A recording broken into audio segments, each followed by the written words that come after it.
Voici le problème majeur de la baisse drastique des rendements agricoles en Afrique.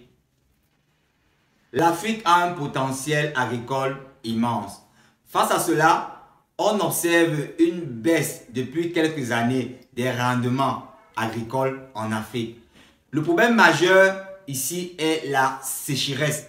Il y a une sécheresse généralisée qui se propage en Afrique. Et cette sécheresse entraîne une baisse drastique des rendements agricoles pouvant avoir des conséquences comme la famine, plus accentuée dans certains pays comme le Soudan, l'Éthiopie et quelques autres pays de l'Afrique. Entraînant aussi des conséquences comme les pénuries de produits agricoles, bien des denrées alimentaires. Et ceci peut aussi avoir des conséquences comme la flambée des prix, bien l'augmentation des prix. Donc la sécheresse est un fléau, est un problème majeur qui a un impact négatif sur les rendements en Afrique. Il faut déjà noter que l'Afrique ici est dotée d'un vaste réseau hydrographique. Mais avec la sécheresse, on a un tarissement de beaucoup de cours d'eau, on a une absence de pluie. Et tout cela est causé par les changements climatiques.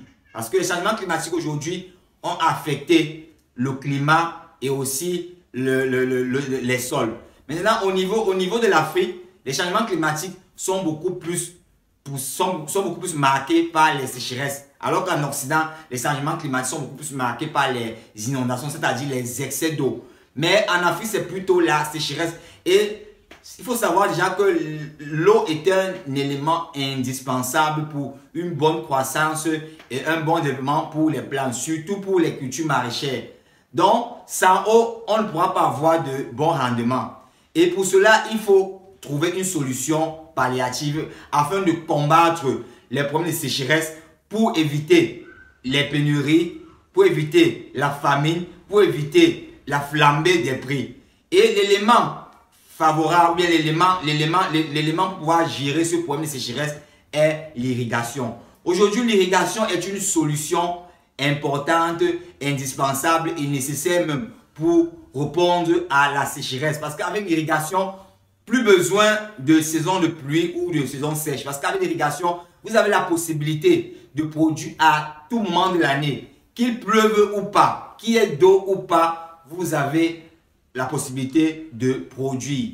Avec l'irrigation, cela vous permet de ne pas avoir de saison de culture. Parce que l'inconvénient avec les saisons de culture, c'est que pendant la saison favorable, vous produisez, vous êtes sur le marché. Et pendant la saison où il ne pleut pas, où il y a des sécheresses, vous n'êtes pas sur le marché. Maintenant, ce qui fait que vous pouvez perdre une clientèle que vous devez fidéliser. Parce que si vous avez des clients et que durant la saison où vous n'offrez pas les produits, ils finiront par aller ailleurs. Donc, pour pouvoir fidéliser votre clientèle sur le long terme et accroître vos ventes, le système d'irrigation est un outil indispensable pour cela. Donc, l'irrigation est un élément pour répondre à la sécheresse. Donc, désormais, lorsque vous voulez lancer un projet en agriculture en Afrique, vous voyez déjà dans quelle mesure, si vous voulez produire toute l'année, bien sûr, ou bien si vous ne voulez pas produire de manière limitée, de manière interrompue, vous voyez déjà comment vous devez mettre sur pied un système d'irrigation. Pour les systèmes d'irrigation, il en existe plusieurs. Il y a des systèmes d'irrigation qui peuvent se faire encore manuellement où on a une motopompe qui prend de l'eau dans un coup d'eau qui passe juste à côté du site ou bien dans une fosse qui a été creusée, bien dans un puits et qui remonte cette eau vers votre exploitation qu'on va redistribuer dans des fosses ou bien dans des fûts. Et maintenant, vos ouvriers passeront avec les arrosoirs pour arroser. Bon, ça c'est un système d'irrigation qui est encore, bon, je dirais archaïque puisque c'est trop pénible pour les ouvriers. Il y a des systèmes d'irrigation qu'on appelle le goutte à goutte. Ça veut dire que ce sont des systèmes déjà modernes où l'irrigation se fait de manière automatique. Donc, il s'agit de connecter les tuyaux à une pompe solaire ou bien à une motopompe et maintenant de mettre des ramifications de tuyaux partout dans votre site d'exploitation et même maintenant au pied de chaque plan un trou où l'eau va s'écouler. C'est pour ça qu'on parle du goutte à goutte. Et lorsqu'on va actionner, l'arrosage ou bien l'irrigation se fait de manière automatique. Et il y a notre système d'irrigation qu'on appelle l'aspersion. Là, c'est d'avoir les sprinklers qui vont tourner et maintenant envoyer, on appelle généralement ça les tourner-quins. Donc ça va tourner et envoyer l'eau à tous les niveaux du champ. Ça c'est notre système d'irrigation. Donc Il y en a comme ça plusieurs, il y a plusieurs types de systèmes d'irrigation. J'ai cité juste quelques-uns. Vous voulez lancer un projet en agriculture, voyez déjà comment vous allez mettre sur pied un système d'irrigation. Et si vous avez besoin de lancer un projet et que vous voulez mettre sur pied un système d'irrigation, vous pouvez contacter le cabinet AgroConsulting qui peut vous proposer ou bien vous faire un devis pour le meilleur système d'irrigation pour votre plantation ou pour votre exploitation agricole. Je suis Pokitio, consultant et expert agricole, fondateur du cabinet AgroConsulting.